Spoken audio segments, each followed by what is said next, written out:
que se vean bien todos los programas que uso. Que es, ¡epa! Vamos a cerrar esto. Aquí la idea es eso, que se vean todos los programas que uso. Vale, entonces, ya está grabando, como ven, minimizo el loco screen, y ahora voy a cerrar la salida de ALSA. Empezamos con el tema de geometría. Vamos a repasar lo que hicimos en estos dos temas, de los que caen en el examen. Bueno, pues aquí vimos la definición de polígonos, vimos los tipos de polígonos que podía haber, los cóncavos, convexos. Empezamos con los triángulos, los clasificamos atendiendo a los ángulos, y vimos que había rectángulo, octángulo, obtusángulo, los clasificamos también atendiendo a los lados, vimos que había equiláteros, isósceles y escalenos. Hablamos de los polígonos de 4 lados, que son los cuadriláteros, y después vimos un caso especial que eran los paralelogramas, que eran los polígonos que tenían dos lados paralelos, o sus lados paralelos 2 a 2, son el cuadrado, el rectángulo, el rombo y el romboide. Después había otros que no eran paralelogramas, que eran el trapecio y el trapezoide, ¿de acuerdo? Después hablamos de los polígonos de más de 4 lados, los pentágonos, hexágonos, vaya hombre, vamos a poner aquí, no sé si se ve bien la tilde, hexágono, pentágono, etcétera, etcétera, ¿vale? Más cosas. Y vimos también una manera de construirlos, que era coger la circunferencia y romperla en n partes iguales, entonces obteníamos un polígono de n lados, ¿vale? Aquí lo hice yo un poquitín de forma un poquitín rápida, pero bueno, sabéis que sale muy bien acordaos que sale muy bien con GeoGebra, ¿vale? Bueno, hablamos también de la circunferencia y vimos la definición esto sería una definición matemática un poquitín avanzada, teniendo en cuenta la definición de distancia que hay de un punto a otro, y es la circunferencia como lugar geométrico de los puntos que satisfacen esta ecuación, el círculo que es el interior y el exterior que es la parte cuando esta ecuación, x cuadrado más y cuadrado, es mayor que el radio al cuadrado. El radio, recordad que la distancia que hay de un punto a cualquier lado del centro a cualquier lado de la circunferencia. Yo creo que fue Descartes, si no me falla la memoria, el primero que definió el concepto de lugar geométrico. El lugar geométrico es aquella parte del plano, si estamos hablando en el plano, en la que sus puntos satisfacen cierta condición. En este caso la condición es que todos estos puntos de aquí equidistan o distan lo mismo de este punto fijo llamado centro, ¿vale? Bueno, después podemos quedarnos con trozos o partes de la circunferencia y del círculo. Hablábamos de los sectores, de la semicircunferencia, del semicírculo, de cuerdas, bueno, etcétera, etcétera, ¿no? Hablamos también de un arco, más cosas. Empezamos con el tema de los áreas y los perímetros. Bueno, el perímetro es la longitud de todos los lados, entonces yo tengo un polígono como es este de aquí, que es un polígono irregular, entonces si parto del punto este de aquí, si parto de este punto de aquí, y entonces camino, por ejemplo, en esta dirección y en este sentido, entonces recorro A, recorro B, recorro C, recorro D, recorro E, vamos a ir marcándolo, A, B, C, D, F y G, vale, y todo eso sería el perímetro, ¿vale?, de ese polígono. Recuerden ustedes que un polígono es aquella región del plano limitada por rectas, ¿de acuerdo? Por tanto, los polígonos tienen que ser siempre regiones del plano cerradas o acotadas también. Por ejemplo, esto de aquí es un polígono de 3 lados, y entonces el perímetro sería esto, más esto, más esto. ¿Vale? Por lo tanto, sería 3L. Si tengo un triángulo rectángulo, como este que tengo aquí, por ejemplo, entonces su perímetro sería esto, más esto, más esto, o sea, A más H, mayúscula. Esto sería L más L más L. Y este de aquí pues sería A más B y más D, que es lo que yo tengo que recorrer para, digamos, contornear la figura geométrica. Ahí tenéis las formulinas. Después hablamos también de los perímetros de 4 lados. Y tenemos para el cuadrado sería L más L más L más L, o 4 veces L. En el rectángulo sería B más A más B más A. Bueno, no sé por qué esto lo llame A, esto lo llame B. Esto generalmente suele ser la base y esto la altura. Bueno, da lo mismo. Sería 2A, B más A más B más A. Esto sería 2B más 2A, ¿vale? Y en el rombo, que es un cuadrado en el que hemos hecho una cizalla, tenemos que su perímetro es L más L más L y más L. Y en el romboide, A más B más A más B. ¿Vale? Bueno, o sea, 2B más 2A. Después tenemos el trapecio, o los trapecios. Y este trapecio es de dos tipos. Este, si no me acuerdo, si no me falla la memoria, se llama trapecio isósceles. Y entonces tenemos que su perímetro sería, parto de aquí, pim, pim, pim, pim, pim, pim, pim, pim, pim, pim, pim, pim, pim, pim, pim, pim. Por tanto, B mayúscula más 2T más B. Y aquí sería, por ejemplo, H más B mayúscula más T y más B. Y en el trapezoide, pues nada, lo mismo. H minúscula más B mayúscula más A y más T. Eso es lo que yo tendría que caminar para rodear, por ejemplo, una finca que tuviese esa geometría, o incluso un edificio también, ¿no? Piensen ustedes que estamos mirando un edificio desde el techo, desde la planta. Bueno, una vez que tenemos esto, imagino que lo próximo será ver, no me acuerdo qué fue lo próximo que vimos, a los polígonos de más de 4 lados. En el caso de que fuesen regulares, había una formulina que era el perímetro por apotema partido de 2.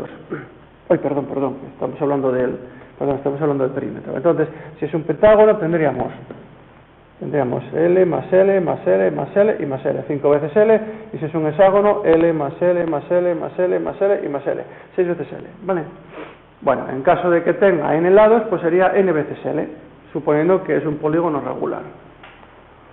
Bueno, si tenemos la circunferencia, que es el lugar geométrico de los puntos y que distan de uno fijo llamado centro, el perímetro es 2 por pi por r y, como muchas veces o algunos libros trae, diámetro por pi. No, dependiendo, esta fórmula suele traer esta fórmula aquí suele traer algunos libros, generalmente se suele dar esta, 2 pi por r, ¿vale? Bien, una vez que tengo eso, voy a los áreas. El área es la medida de la superficie. Bueno, se puede medir en centímetros, en metros cuadrados, en kilómetros cuadrados, etcétera. Bien, que nadie mide un área en metros, porque está mal. Claro, metros al cuadrado, unidades de superficie. Coño, tengo que coger esta. Vale, entonces, el área del triángulo es base por altura partido de 2. Para todos los triángulos que tenemos ahí, la altura es la misma, la base es la misma, y entonces en este caso sería base por altura partido de 2. Bueno, aquí en estos triángulos que hicimos aquí, podemos aplicar el teorema de ¿cómo se llama? De Cavalieri. Podemos aplicar el teorema de Cavalieri, el de los indivisibles de Cavalieri. Le voy a dar un positivo si alguien de la semana que viene me trae un trabajo de Cavalieri. Aunque sean 20 líneas me vale, a mano, no vale ordenador. Cavalieri. Y la teoría sobre los indivisibles. Bueno, entonces para los triángulos, la superficie del triángulo, o sea, todo esto del triángulo,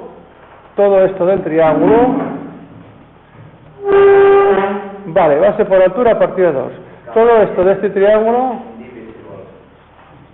base por altura partido de 2. No, hombre, os doy una hoja ahora, esperen. Y el área de este triángulo sería base con altura partido de 2. Cavalieri se escribe así. Así. Cavalieri. Esperen, que les doy una hoja yo. Los indivisibles. La teoría de los indivisibles de Cavalieri. No.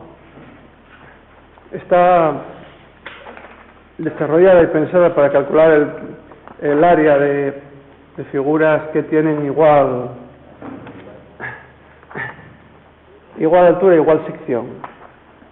Él lo hizo por semejanza de figuras. Pero pasa, no funcionaba para todas, no funcionaba para todas, funcionaba para lo que funcionaba. Comparaba lo que en matemáticas se llama potencias de segmentos. Pero bueno, eso lo miran ustedes. Indivisibles, los indivisibles de Cavalieri, es por lo que su teoría se hizo famosa. Por cierto, era un cura, Era cura, sí. Bien, cuadriláteros. curas eran gente muy culta en la Edad Media. No digo que ahora no lo sean, pero en la Edad Media eran gente muy culta. Hubo muchos matemáticos y muchos astrónomos que eran curas, vamos, que eran religiosos. Por ejemplo, Johannes Kepler, si no me falla la memoria también. Johannes Kepler creo que era también, por ejemplo, otro también que era cura era ¿cómo se llama, hombre?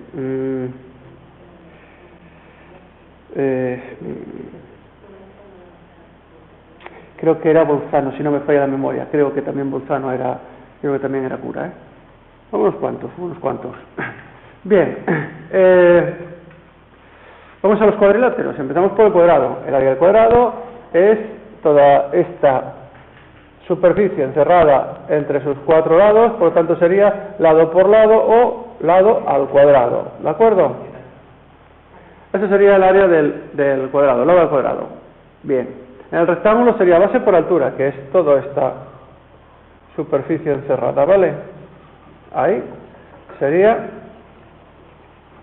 base por altura. Seguimos. Los formulines son de primero de la ESO, ¿eh? En el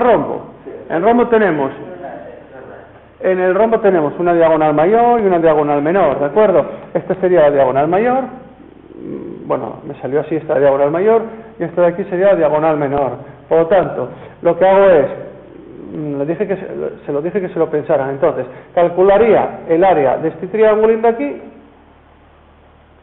que lo puedo hacer por base mayor más base menor por altura partido de 2, que sería la diagonal menor partido de 2, por la diagonal mayor partido de 2, y todo eso dividido de 2, y después multiplicado por 4, ¿vale?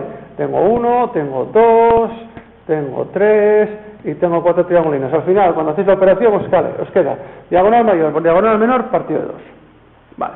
El romboide, pues el área del romboide es el mismo que el del triángulo del que procede. Entonces tengo el romboide inicialmente, que lo tenéis aquí dibujado, tendría el romboide siguiente,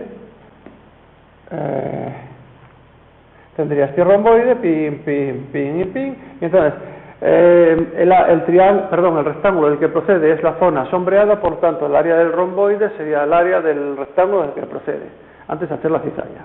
Y el del trapecio, por tanto sería base por altura partido 2. En el trapecio yo lo puedo calcular, si ustedes se fijan, tengo un rectángulo, por regla general, un rectángulo y dos triángulos. En el caso del trapecio isósceles, y en el caso del otro trapecio tengo un rectángulo y un triángulo. Sumo esas dos áreas y entonces me queda esta formulina mágica que es base mayor más base menor por altura partido 2. Eso recuerden que se lo propuse yo como tarea para casa, demostrar esas fórmulas, que seguramente no hicieron, pero bueno. Sigo. Trapezoide. En el trapezoide nada, en el trapezoide es una figura geométrica que hay que descomponerlo en triángulos o en rectángulos, son figuras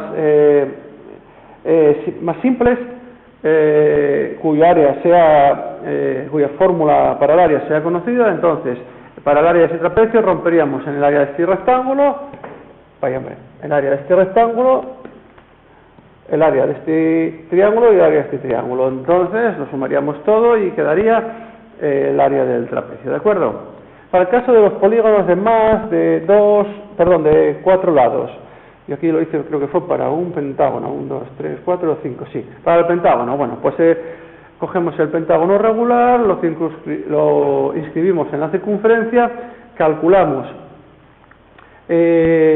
sabemos que esta distancia de aquí es el lado, que es la misma que esta, que es la misma que esta, que es la misma que esta y que es la misma que esta, ¿de acuerdo? Una vez que tengo lado, necesito o bien esta distancia o bien esta distancia.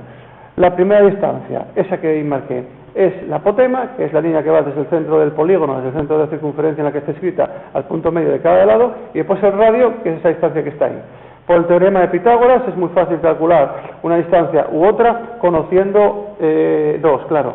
Si conozco, por ejemplo, el lado y conozco, por ejemplo, el radio, conozco automáticamente la apotema.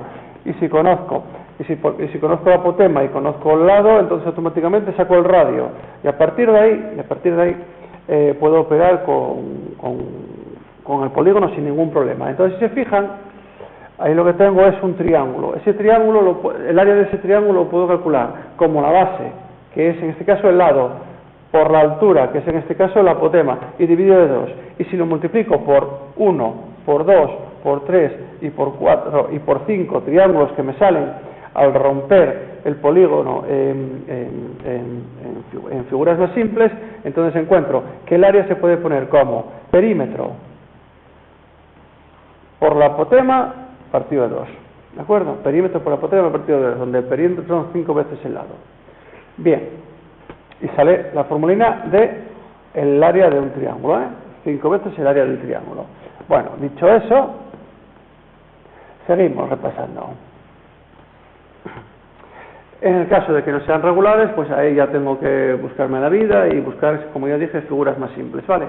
Y para el círculo, la formulina mágica, que es que el área del círculo vale pi por r al cuadrado.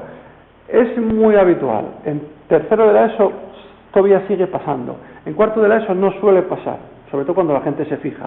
Pero en tercero de eso es muy habitual, y en segundo ya ni os cuento, es muy habitual confundir el área del círculo con la longitud de la circunferencia. Si es un área, tiene que tener dimensiones al cuadrado. Váyanme. Si es un área, tiene que tener dimensiones al cuadrado. Por lo tanto, lo que me salga va a ser centímetros cuadrados, metros cuadrados, kilómetros cuadrados, lo que sea. ¿Vale? Y como la formulina parecía, contiene la palabra pi, contiene el radio, pues la gente suele equivocarse y poner 2πr por el área del círculo. Entonces, claro, llego yo y raca, mal, ¿de acuerdo? Entonces, mucho cuidado, fíjense muy bien, porque una longitud se mide en centímetros y un área se mide en centímetros al cuadrado, metros al cuadrado, etc. Por lo tanto, el área del círculo es esta parte sombreada, como ven ustedes, toda esta parte sombreada, de ahí, como la puse ahí después esto lo voy a deshacer, todo esto de aquí sería el área del círculo, ¿de acuerdo? Bien, y es una superficie. Seguimos. Y los ejercicios que se hicieron, aquí pues ejercicios, esto era de medir, yo creo que era trozos de arcos de la circunferencia, conociendo el angulín, vimos que se hacía por una regla de 3 directa, sabemos que 2 por pi por r es la longitud de toda esta circunferencia. Si yo tengo la longitud de toda esta circunferencia, pues evidentemente equivalen a 360 grados, como x será 45, como x es a esto desconocido de aquí, ¿vale? Bueno, pues ese era el truquín para hacer el ejercicio, y se resolvía, operaban y resolvían, ¿vale? Aquí lo mismo, entonces para calcular el área de una corona circular, pues cojo el área del círculo más grande, cojo todo el área del círculo, este de aquí, ¿vale? Cojo todo el área del círculo este. Y a todo este área del círculo y quito el de dentro, entonces me queda ese de ahí. Entonces eso fue lo que hicimos, 2pi por r más 2pi por r, me queda 2pi por r más r, ¿vale? Pero esto... no, perdón, aquí me pedía el perímetro de esto, perdón, me estaba pidiendo el perímetro, sería sumar todo esto más todo esto de aquí. Para lo del marrón. Exacto. Me pedía el perímetro, ¿vale? Me pedía el perímetro, que sería andar por la circunferencia pequeña, pegar un salto y andar por la circunferencia grande. Bien. Vale, seguimos. Bueno, yo creo que aquí sí, aquí yo hice el área de la corona circular, Después lo hice, no sé si lo pedía o no, pero después yo lo hice, ¿de acuerdo? Aquí está. Sí, pi por r cuadrado menos pi por r pequeño al cuadrado, ¿vale? Se opera y queda eso. Si se fijan, aquí estamos trabajando, como es una longitud, estamos trabajando con unidades de longitud, y aquí como es una superficie, estamos trabajando con unidades de superficie, ¿vale? Bien, seguimos. Seguimos. Aquí ejercicio 22, pues pide la longitud de esta, yo creo que es de esta, de este arco de circunferencia. Pues nada, lo hacen de la misma manera, aplicando la regla de 3. Sería un ejercicio muy guapo que pedía, creo que era calcular, si no me falla la memoria, esta distancia de aquí me parece que era. Todo esto. Esto de aquí me parece que era, más todo esto de aquí me parece que era. Creo que pedía todo eso, si no me falla la memoria. Y daba esta distancia. Y daba esto, Esto lo daba, ¿de acuerdo? Eran L más L eran 2 metros, por lo tanto esto era 1 metro. Sí, muy guapo.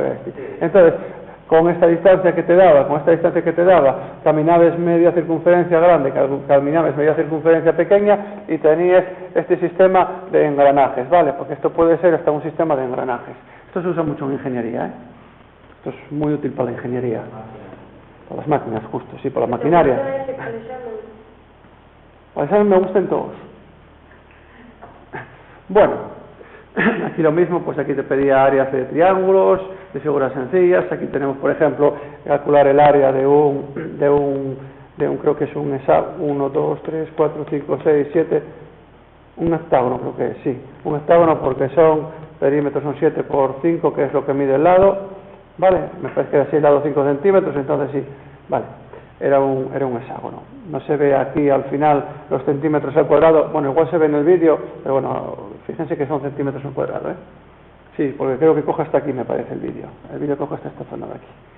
Bien, seguimos, más cosas.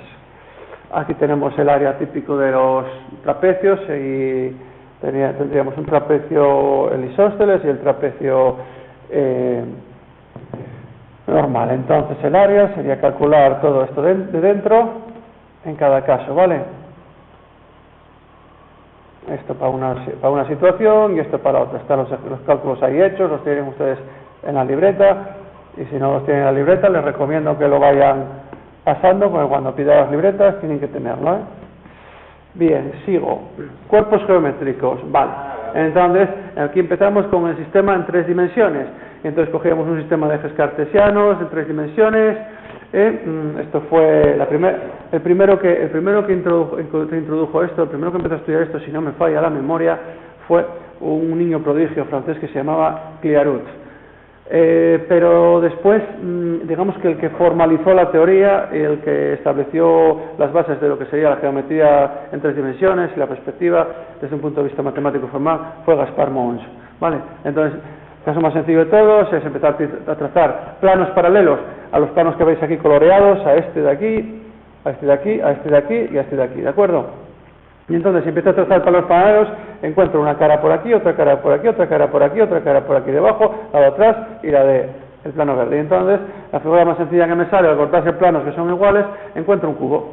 El cubo tiene 8 aristas y...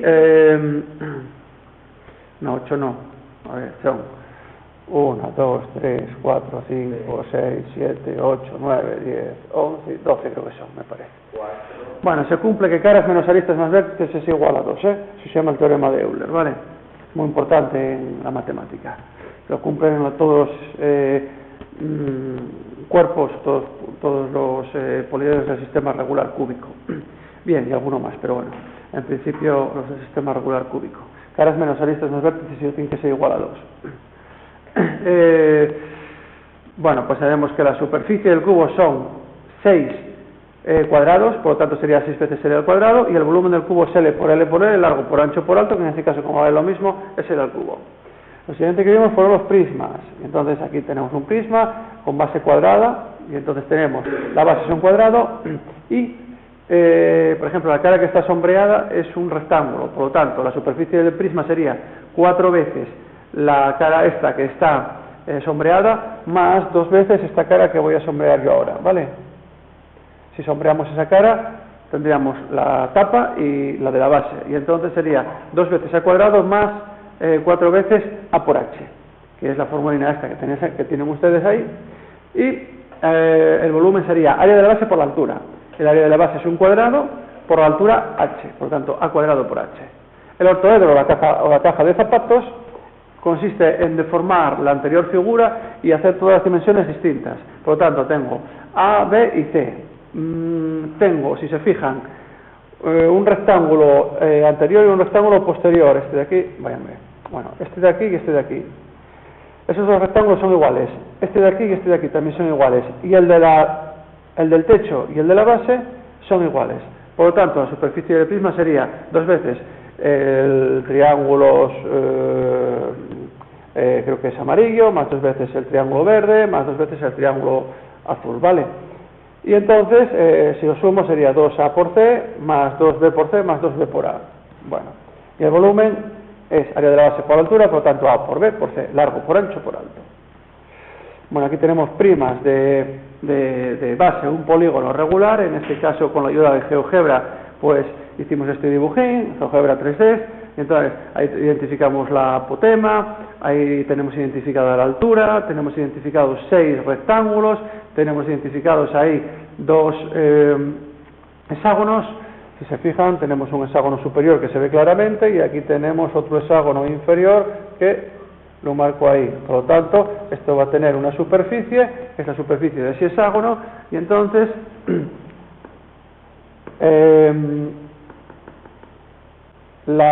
a ver, un segundín, que igual di una más. Vale. La superficie de ese polígono regular, a ver, vale, yo creo que sí está ahí bien. La superficie de ese polígono regular sería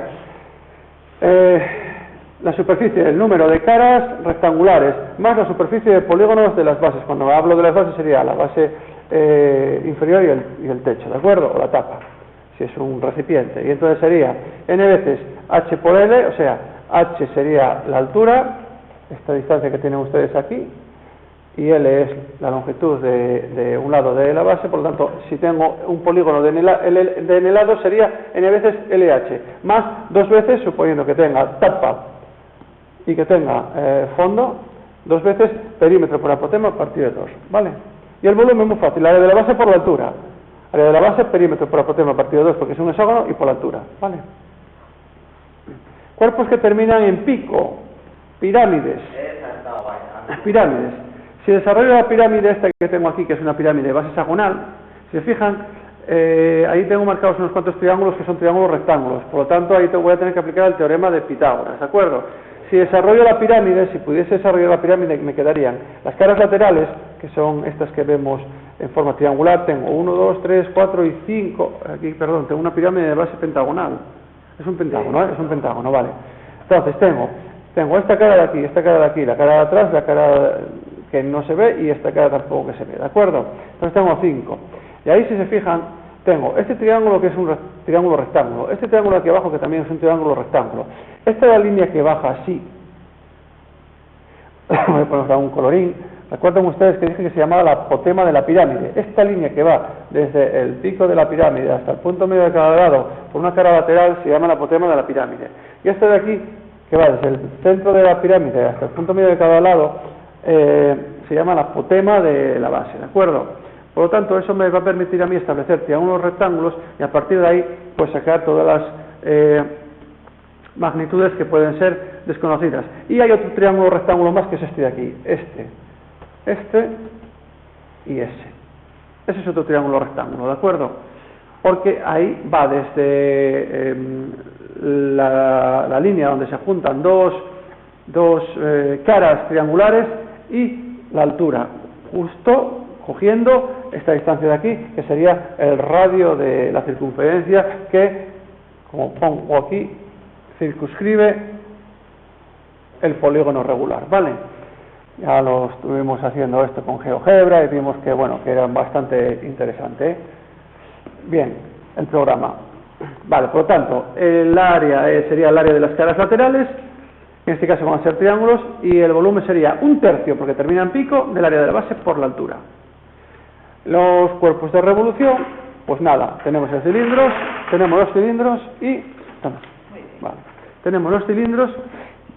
Cuando desarrollamos un cilindro tenemos un rectángulo y 2 círculos, por lo tanto, el área sería el área de los 2 círculos más el área del rectángulo. Y al desarrollar este rectángulo, al desarrollar esta superficie, si se fijan ustedes, toda esta superficie que tengo en verde, este desarrollo es 2pi por r, que es la longitud de la circunferencia, que sería equivalente a dar una vuelta entera aquí, porque justamente cuando lo enrollo encuentro eso, ¿de acuerdo? Bien, cuando hago la envoltura del cuerpo geométrico. Bien, entonces la superficie sería 2 veces la superficie del círculo más la superficie del rectángulo. El volumen es área de la base por la altura, pi r cuadrado por h, muy fácil. Tenemos el cono. Digamos que el cono es el famoso diábolo o la forma del famoso diábolo. La superficie cónica es esa que tenemos ahí, pero generalmente nosotros trabajamos solamente con una parte de la superficie cónica, y entonces cuando desarrollamos el cono nos queda esta figura de aquí. Y entonces, si se fijan, todo esto generaría esta especie de arco generaría esta especie de arco de circunferencia. Entonces, cuando lo desarrollo todo aquí, pues con el dato de la generatriz y el dato de la altura, pues evidentemente puedo calcular pues este trozo de aquí, conociendo cualquier dato, que puede ser HR o G, ¿vale? Con HR o G aplico el teorema de Pitágoras. Pues si se fijan ustedes, aquí tengo un triángulo rectángulo, donde esto sería la generatriz, y a partir de ahí pues puedo calcular esa superficie lateral, o pues el volumen incluso. El volumen, como es un cuerpo que termina en pico, es 1/3 del área de la base por la altura, ¿de acuerdo? Seguimos. Así que superficie, pues bueno, es la superficie del sector angular más la superficie del círculo, ¿de acuerdo? Y el volumen, como decimos, es 1/3 del área de la base por la altura. Nada, y tenemos la esfera, que esta fue el primero que descubrió esta fórmula, si no me falla la memoria, fue Arquímedes, que es 4/3 de pi por r cuadrado el volumen, y la superficie es 4 pi por r cuadrado. Es complicado, llegar a demostrar esto, es bastante complicado. De hecho, Arquímedes fue el primero que encontró un valor muy aproximado para el número pi, que fueron 22 séptimos, que yo creo que les mandé a hacer esa operación en la calculadora, y son 3,142857, seguiría 142857 porque es un número decimal periódico puro, ¿de acuerdo? En el que se repite y tiene de periodo 142857. Ya os digo que fue el primero que descubrió esto, que llegó hasta primera aproximación. Y nada, aquí tenemos los ejercicios que fuimos haciendo en el libro, los tenéis ahí, los tenéis en la libreta. Aquí tenemos el de la casita, el del pájaro, muy guapo. Vemos que era bastante completo. Este sí que era guapo para poner en el examen. Sí. Y nada, aquí tenemos la corrección de la prueba de álgebra, que ya tenéis subida en YouTube, ahí la tenéis, que os sirve de repaso. Y creo que con esto pues se termina la parte correspondiente a la geometría. Vamos a abrir ahora el tema de funciones. Y entonces en funciones empezamos a definir, no vamos a definir la función como correspondencia, que es como lo tenía que haber definido, pero bueno, dije que una f de x era igual a algo, pero tiene que tener cierta lógica. Y la lógica era que cada valor de la x no puede tener dos valores de la y, ¿de acuerdo? Tiene que haber una correspondencia, cada valor de la x como mucho un valor de la y, como mucho. Y entonces empezamos a repasar lo que ya sabéis de rectas. Resolvimos las rectas dando puntos, como habitualmente se suele explicar incluso en segundo de la ESO. Es lo que estoy haciendo yo en segundo de la ESO. Hicimos aquí ejercicios, puse ahí tareas, y empezamos a ver algo de parábolas, pero parábolas dando puntos, que este no es el método elegante. Hacer una parábola así es chapucero, ¿vale? No, es chapucero, es una chapuza hacer una parábola así. Para un alumno de cuarto de ESO hay que calcular el vértice, hay que calcular la concavidad, la convexidad, el crecimiento, y hay que manejar un vocabulario más amable y más... No, porque te voy a preguntar que me digas la concavidad, la convexidad, el decrecimiento, etcétera, etcétera. Sí, pero no te lo voy a poner bien, porque voy a decirte dónde está el vértice, voy a pedirte dónde están los puntos de corte, etc.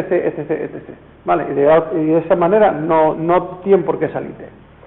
Entonces cogemos una parábola, que es una expresión polinómica de la forma x² más bx más c, como función. Hablamos de la parábola como función, no como curva. Acuérdense que las parábolas podrían existir como curvas también, pero nosotros estamos hablando como función. Un valor de la x, como mucho, un valor de la y. Entonces, nada, empezábamos. Primer punto, estudiar el coeficiente de la x². Si es positivo, cóncavo. Ya dije que esto para mí iba a ser cóncavo. Le dije que esto iba a ser cóncavo y esto de aquí convexo.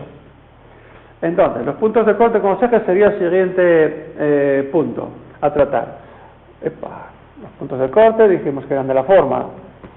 X0 si son con el eje de las x, y 0y si son con el eje de las y. Entonces, a partir de ahí vamos a encontrar dos ecuaciones a resolver muy fáciles que me van a salir por regla general los puntos de corte.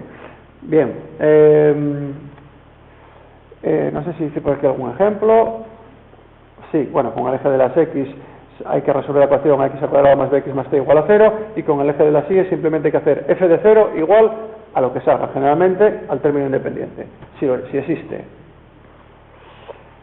Pues el punto número 3 para representar una parábola era identificar el vértice. El vértice era el punto medio de las dos raíces. Por lo tanto, la coordenada del vértice sería f de esa x de v, ¿de acuerdo? Entonces, nada, aquí empezamos a hacer ejemplos de parábolas. Aquí tenéis unos cuantos hechos. Estudiando el eje de simetría, encontrando el eje de simetría, viendo dónde puede estar el vértice, viendo que si tengo esta situación que tenemos aquí, pues la coordenada del vértice para que sea la parábola coherente tiene que ser negativa, etcétera, etcétera, ¿de acuerdo? La coordenada y del vértice en este ejemplo tendría que ser negativa, cosa que evidentemente sale, como veis aquí, que es menos un doceavo, ¿de acuerdo? Y eso pues tenía que cuadrar por lógica. Hicimos más ejercicios. Esto, aquí vimos más parábolas. Calculamos las coordenadas del vértice. Bueno, aquí hablamos de estudio de la motor. Vimos lo que era el dominio, que era todos los posibles valores de la x en los que yo podía meter para encontrar un valor finito. Vimos la imagen, que era todos los valores de la f de x que fuesen finitos. Que me estoy quedando sin batería. A ver, en el aparatín. Vimos, por ejemplo, cuál era el dominio de esta parábola, que era todo R, y la imagen iba desde menos 4 a infinito, que recuerdo que ustedes picaron cuando se lo pregunté. Estudiamos la monotonía, podía existir creciente y decreciente. Bueno, puede haber estrictamente creciente, que es en este caso de aquí. Esto sería estrictamente creciente y esto sería estrictamente decreciente, ¿de acuerdo? Pero bueno, yo tampoco me metí con el crecimiento y decrecimiento estricto, aunque me sepan esto, ahí me vale, ¿de acuerdo? Por ejemplo, esta figura que tenemos aquí, crece y crece. Y aquí, decrece y decrece. Donde pasa de creciente a decreciente, aquí hay un máximo, aquí hay un mínimo, porque pasa de creciente a creciente, aquí vuelve a haber un máximo, porque pasa de creciente a decreciente, y aquí vuelve a haber un mínimo, porque pasa de decreciente a creciente. Bien, sigo.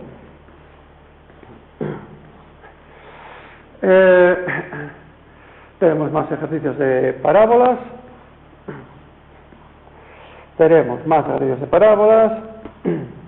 Estudiamos el crecimiento y el decrecimiento. Estudiamos, en este caso había un máximo ahí arriba, que además es un máximo absoluto. Y aquí lo que hicimos fue calcular la pendiente o la tasa de variación de una recta. Y vimos que por semejanza de triángulos, todos los triángulos que tenían ahí tenían una propiedad común, que era que el cociente de esta magnitud, que es la y, entre la x, era siempre constante. O sea, este cociente, vaya hombre, el cociente o la división de esta distancia entre esta distancia entre esta distancia entre esta, para todos estos triángulos y para todos los que haga, esto entre esto, va a ser siempre la misma. Y es justamente la pendiente, ¿de acuerdo? La pendiente de esa recta. Porque vimos que las rectas tenían una pendiente que era siempre constante, ¿de acuerdo? Bien, entonces, esa propiedad me sirvió para estudiar la tasa de variación, que en la recta se llama la pendiente, ¿de acuerdo? Bien, y se hacía de esta manera, y su 1 menos y su 0 partido de x1 menos x su 0, ¿de acuerdo? Entonces, a partir de ahí podemos calcular la ecuación punto pendiente, como dicen los ingleses, slope intercept equation, y entonces me quedaría igual a mx más n, donde m era la pendiente y n era el punto de corte con el eje de las y. O sea, siempre que tenga una ecuación de este estilo, ese valor de ahí va a ser n. ¿Vale? Bien, sigo. Más ejercicios, como ven. Vemos cómo vamos haciendo de forma lógica las parábolas. Aquí estudiamos lo que era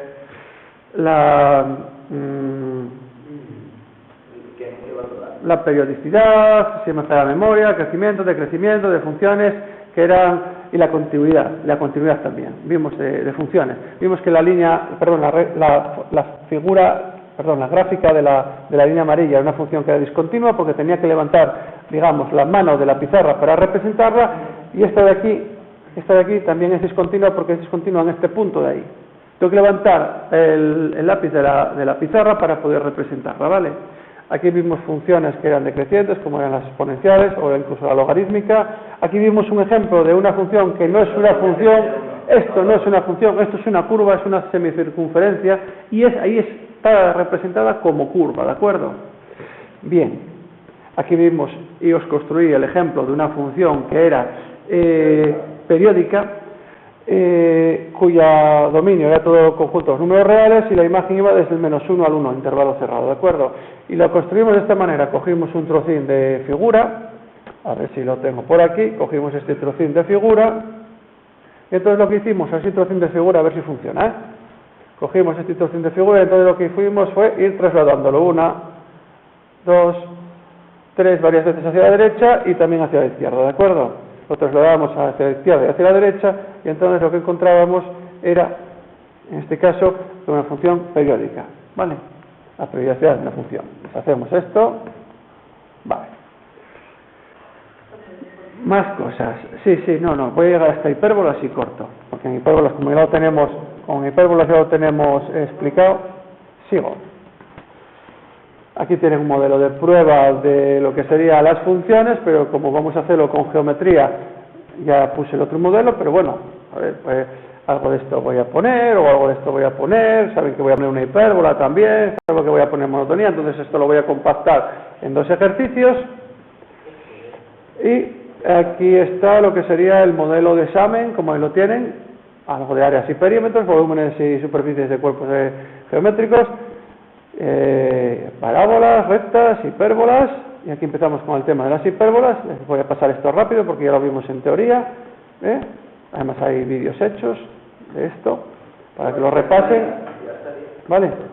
Y entonces fuimos viendo los casos sencillos de las hipérbolas, fuimos complicándolo en función de cómo se iba complicando o cómo iban aumentando el grado de dificultad de los polinomios del numerador y del denominador, en este caso de los monomios del numerador y del denominador.